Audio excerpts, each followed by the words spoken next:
Naalala niyo to si tatay na nagnakaw ng bigas para sa kanyang pamilya. Inaresto agad siya. Heto naman si lola nagnakaw ng gatas sa grocery store.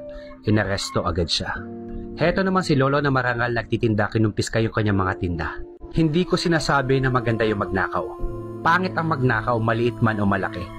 Pero bakit napakadali at napakabilis na ulihin yung maliliit na tao na barya-barya lang din naman yung kinukuha? Samantalang yung ibang opisyal ng gobyerno na harap-harapang nangurakot ng hindi lang milyon, bilyon pa ang kinukuha, andyan.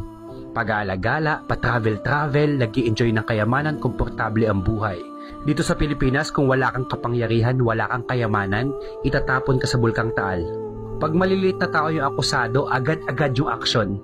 Pero bakit malaya yung mga taong ang laki-laki ng ninakaw sa kaban ng bayan? Grabe yung mga pag-aari, komportable ang buhay, maganda yung bahay, hindi binabaha, naka-aircon, nagta-travel, maganda yung mga bag, maganda yung mga gamit, mga damit, at paniguradong hindi binabaha dahil 4th floor yung bahay.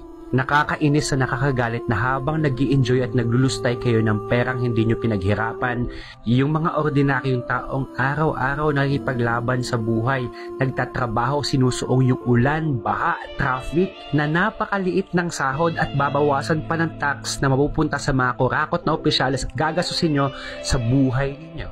That's not fair. Kasi kaming mahihirap, lalo kaming humihirap eh. Andito kami, andyan kayo, lalo pa kayong umaangat.